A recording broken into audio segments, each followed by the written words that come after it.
Guys, तो mask theories के एक और थ्योरी में आप लोगों का स्वागत। थॉर लव एंड थंडर के टीजर आने के बाद ना ही doctor strange multiverse of madness की हाइप कम हुई और साथ ही साथ उन लोगों ने थॉर लव एंड थंडर का थोड़ा सा हाइप बढ़ा भी दिया। लेकिन कई सारे सुपर हीरो फैंस अभी भी जानते हैं कि मल्टीवर्स कैसे वर्क करता है, और वहीं दूसरी तरफ कुछ लोग ऐसे भी हैं जो कि अभी ये नहीं जानते हैं कि मल्टीवर्स आखिर वर्क कैसे करता है, उसमें लोग आखिर कैसे क्या काम करते हैं। तो मास्क की थ्योरी से मैं हूँ सौर्य सिंह, और आज इसी थ्योरी के ऊपर हम लोग बात करेंगे कि आखिर मल्टीवर्स में लोग एग्जिस्ट कैसे करते हैं, एक यूनिवर्स से दूसरे यूनिवर्स में लोग आखिर होंगे कौन कौन।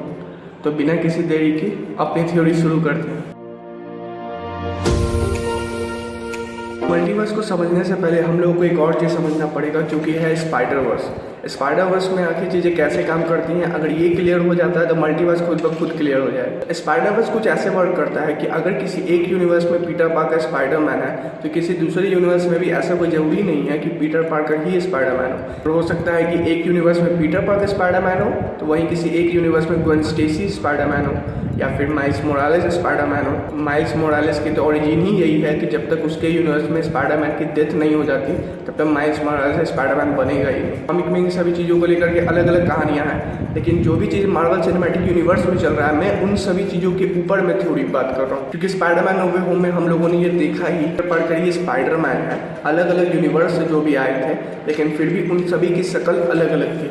वही हम लोग अगर दूसरी तरफ अगर हम लोग बात करें doctor strange multiverse of the madness की, जिसमें हम लोग को दो अलग अलग यूनिवर्स के डॉक्टर स्ट्रेंज को दिखाया गया और जो कि दोनों बिल्कुल सेम है आपस में दिखने में। वांडा भी दोनों सेम है आपस में दिखने में, मॉर्डो भी सेम है आपस में दिखने में। तो आखिर ये सारी चीज़ें वर्क कैसे कर रही है। बट वहीं पे कुछ समय पहले ये रूमर्स आ रहे थे कि doctor strange multiverse of the madness में कि दूसरे यूनिवर्स में RDJ as a iron man नहीं बल्कि Tom Cruise as iron man होगा। तो यहाँ पर भी मेरी यही थ्योरी है कि अलग अलग यूनिवर्स में हो सकता है कि आयरन मैन बने, मगर ऐसा कोई ज़रूरी नहीं है कि वो टोनी स्टार्क ही बने। अब मैं यहाँ पे राइट्स को लेकर के ये नहीं कह सकता कि उनके राइट्स ख़त्म हो गए हैं, उन लोगों उनकी जो डील थी मूवीज़ को लेकर के अब वो और मूवीज़ अब नहीं करेंगे, तो जिसके कारण अब उन लोगों को RDJ की जगह टॉम क्रूज को दिखाना पड़े।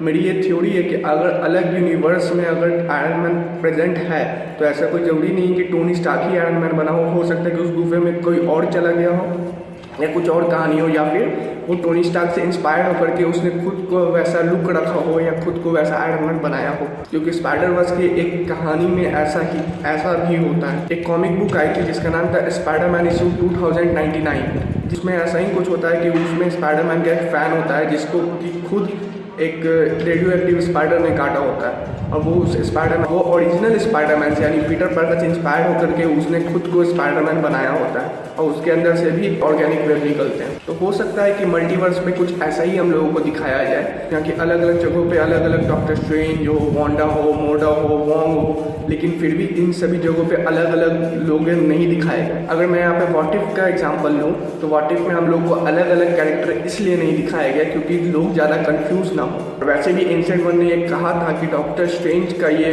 डेस्टिनी ही है कि सबसे बड़ा सॉर्सरर बनना। हो सकता है कि हर यूनिवर्स में सॉर्सरर सुप्रीम और कोई नहीं बल्कि डॉक्टर स्ट्रेंज ही हो। तो ये थी मेरी कुछ थ्योरीज इन सभी चीज़ों को लेकर के। होपफुली आप लोगों को मेरी ये थ्योरी में कुछ सही लगा हो। अगर आपकी कुछ अपनी थ्योरी है इन सभी चीज़ों को लेकर के तो मुझे कमेंट में नीचे बताना। तो guys, thank you so much for watching this video. We will see in the next video. Till then, bye bye.